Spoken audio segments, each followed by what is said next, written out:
Greetings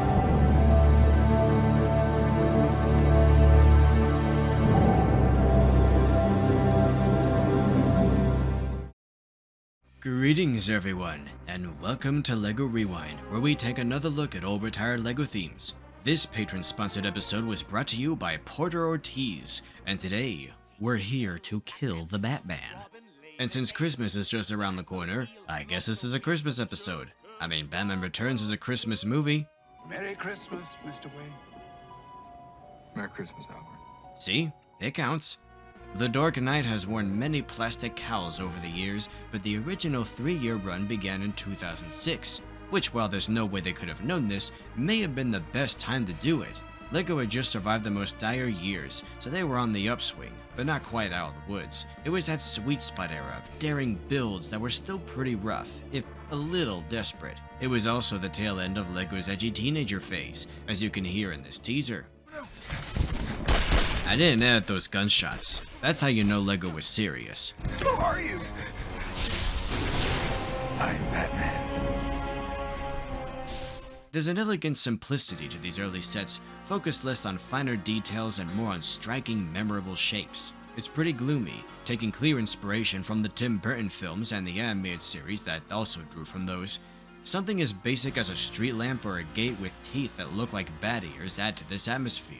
Though nothing pulled its weight like those wing elements, they were a smaller version of the previous year's dragon wings, new to this theme, and these builds would feel totally naked without them. Fittingly, every single 2006 Bat build does feature them, except for this enlarged Ultimate Collector Series-esque Batmobile, which uses the larger dragon wings. And look at those slopes. It's like a staircase, although I appreciate the giant bat face in the front. This first year had a little of everything, even LEGO's first crack at Arkham Asylum. This set was a dying breed, built on those giant plate-like bricks that usually came with a base plate, but not in this case. These bricks wouldn't be used again after 2006. And 2 sets feature those 8-barreled miniguns made of 4 pairs of binoculars that also appeared in Exoforce that year. Someone was really proud of that building trick. I'd show it off too. Simple they may be, there are a lot of cool details in these sets, like the ear mirrors on Catwoman's bike, and this monitor in the Batcave displaying Two-Face as 2 people, and the penguins popping pistols like Feathers McGraw. And to those peddling slanderous rumors that the Batman is secretly billionaire playboy philanthropist Bruce Wayne because you never see them at the same time, now you do. The original LEGO Batsuit is pretty perfect, looks right out of the cartoons and comics, but there's also a more Burton-looking one. All black save the utility belt and gray outlined muscles. They also got the Joker right on their first try, and some of the other villains. There is one thing about LEGO's Batman designs that's always been funny. These cowls are tall, and they filled the white of the eyes with a white strip printed on Bruce Wayne's forehead, but they still made space to squeeze in normal eyes underneath, but not enough to cover the stripe convincingly with a hairpiece, so it just looks like a headband. Seems redundant when there is a normal Bruce Wayne minifig. Could have just shared a double-sided head with both faces between them. But yeah, impressive first year. The next couple years had fewer sets each, but the aesthetic was quickly changing. 2007's Batsuit had a more classic blue look, but the vehicles were subtly becoming more rugged. Just look at those treads. 2008 was an interesting fusion of the first 2 parts of the Dark Knight trilogy and the more cartoony Batman seen so far. You have the most detailed Batsuit yet and the first LEGO Tumbler, but also characters that never appeared in those movies, like Mr. Freeze, the Penguin, and Harley Quinn. I'm a little shocked by how flawlessly they gave Harleen her animated series eyes compared to the Clone Wars or arguably even Exoforce. I also love this giant penguin sub, and the penguins are still the same design, minus the firearms. This is where the Caped Crusader took a break, ending LEGO Batman 1. So it's another Ninjago technicality where I can cover this theme because it was dead for a time. Batman would return in 2012, and I'm already getting deja vu. Some of these are practically the same sets from 2006, just streamlined and more compact, already feeling closer to today's set design. The next year's Arkham remake even features Poison Ivy and Scarecrow just like the first, only the Riddler's missing. 2012 was also the year of those superhero ultra builds, some for Marvel, some for DC. I really like this building system, great things have been done with it, but I gotta admit, these are pretty bare bones. A new formula started to creep in over the next few years, with Bats occasionally joined by another superhero, usually a fellow member of the Justice League. This set's name reads like a Silver Age comic book title. Batman vs. Mr. Freeze, Aquaman on ice. Wow, 2014 and the Penguins have barely changed. 2015? Yep, still there. And look, it's the Teen Titans. They aren't one-to-one their comic or cartoon versions, but it's nice how the inclusion of Robin, kind of a given, means you get like half of them in one set. You can also get Slade, or Deathstroke, in another 2015 set, and a very different Robin. Probably one of the other ones. In 2016, we started seeing other heroes' rogues attacking Batman, but the standout that year was a 1960s Adam West Batman and Robin throwback. This set had everything an old-school Bat fan could want. The Batmobile, the Batcopter, the Batcycle, the Batcave, complete with firehouse poles, and several villains, including the Joker's painted-over mustache. This set established that LEGO could really do anything with the Batman. And the next year would be the biggest Bat year ever. The LEGO Batman movie line is special. It wasn't LEGO's impression of any pre-existing Batman movie or comic or show.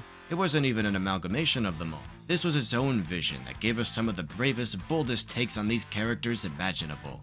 Look how lush Poison Ivy is. Even without the bramble steed, there's the green eyeliner, the tulip-shaped curls, the leaves in her hair, the skirt made of leaves. Just compare this to the original 2006 Ivy.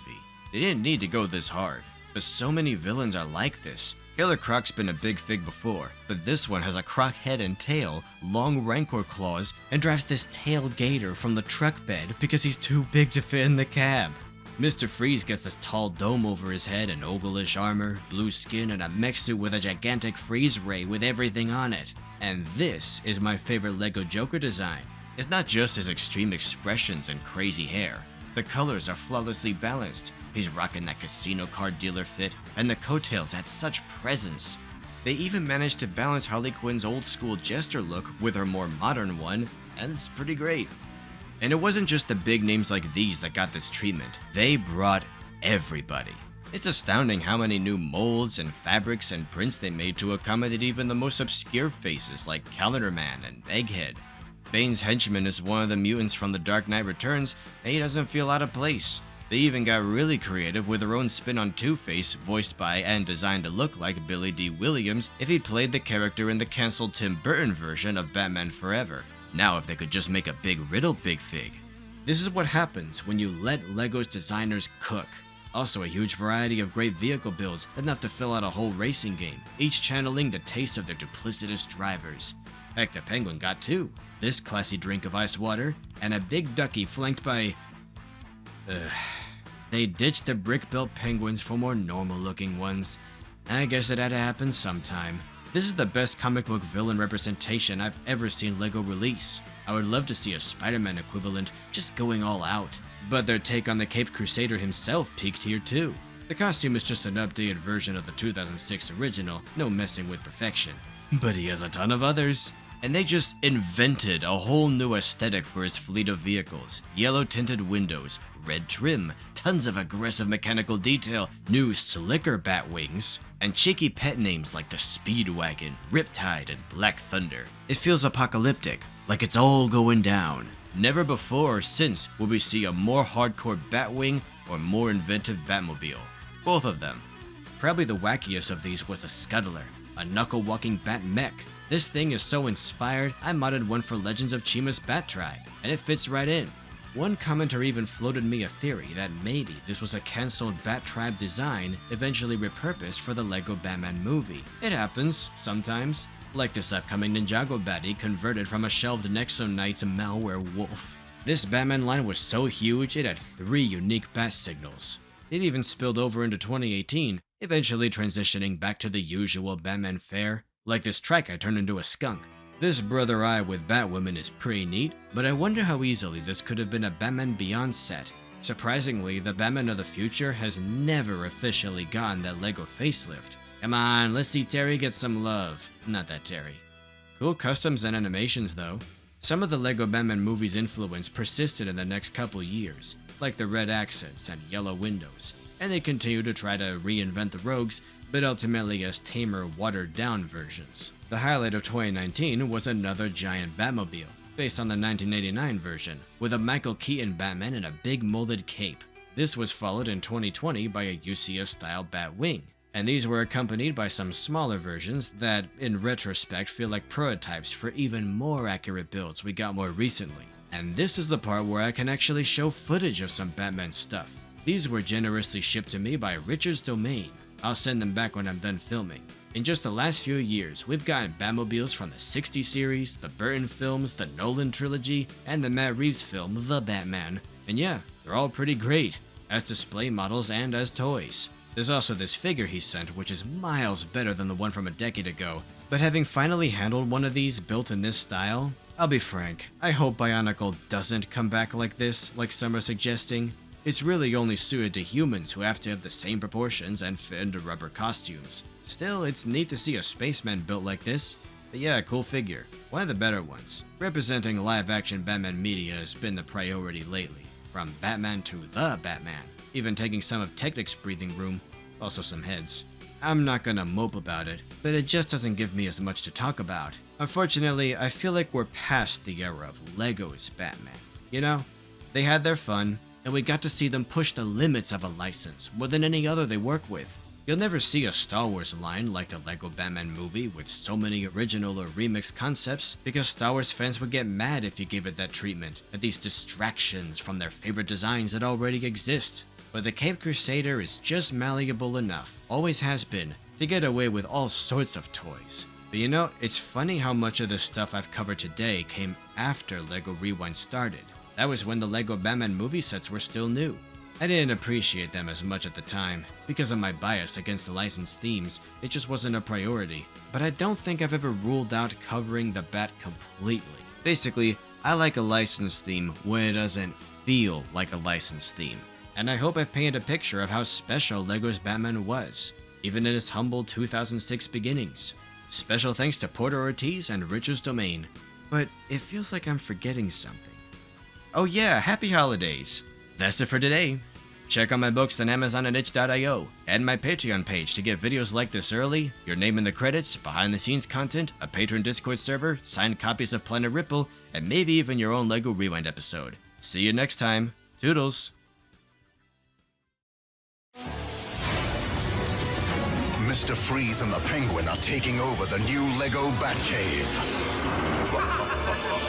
You can take control, arm the weapon tower, launch the net, stop the henchmen, and put Mr. Freeze on ice. It's up to you to reclaim the Batcave. You control the action with the new Lego Batman collection.